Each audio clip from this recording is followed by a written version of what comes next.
बरगढ़ जिलार जड़े चाषी इच्छा मृत्यु मागिबा घटना अंचल में चांचल्य सृष्टि करिछि। बरगढ़ जिलार रोहित विकास भोई नामक चाषी इच्छा मृत्यु मागिबा घटना अंचल में चांचल्य सृष्टि करिछि। विकास भोई भेडेन ब्लॉक तालमेंडार जड़े चाषी होइथिबा बेले गत खरीफ ऋतुरे धान बिक्री बाद पड़ी एभली चरम निष्पत्ति नैथिबा प्रतिक्रिया रखिछन्ति। गत खरीफ ऋतुरे प्राय 4 एकर धान चाष करी प्राय 220 पैकेट धान अमल करी धान बिक्री करि न पारिबा सह प्राय 60 रु अधिक दिन धरी जिलापालक ऑफिस सम्मुख रे धारणा देई धान बिक्री आशारे थिले हेले दिन पर दिन गड़ी चलथिले हे धान बिक्री समस्यार समाधान होई पारि नथिबा जोगु पारिवारिक अभाव दूर करिबारे से अक्षम हेउथिबा अनुभव करी निज पिला छुआर पाठपढ़ाठू आरंभ करी वृद्ध पितामातार औषध खर्च जोगाड़ करिबा पई सक्षम होई पारु नथिबा सह धार करज करथिबा टंका पैठ करि पारु नथिबारु प्रशासन ठारे इच्छा मृत्यु पई आवेदन करथिबा तांको आवेदन पत्र रे उल्लेख करिसंती। तेबे आज बरगढ़ बिजु जनता दलर एक प्रतिनिधि दल रोहित को पाखकु जाई तांको समस्या सुनिबा सह इच्छा मृत्यु भली भूल पदक्षेप ग्रहण न करिबाकू रोहित को परामर्श देइछंती।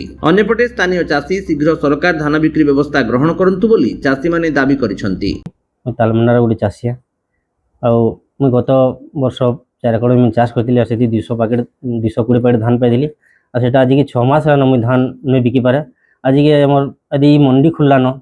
गत काली मंडी खुलान है आम धान मंडी पड़ी रही और के प्रशासन भी आम कथा ना सुनवार और से लगे मुई काली जाकि ग्रीवेंस इच्छा मृत्यु आवेदन टी कर समस्या मोर माँ बापा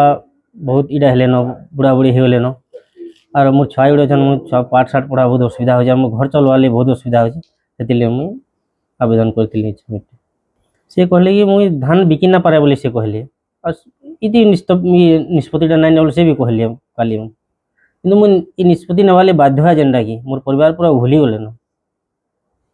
से मैंने कहले आश्वासना देली जे ना इंदा काम ना कर बोलिकी तुम जान है भी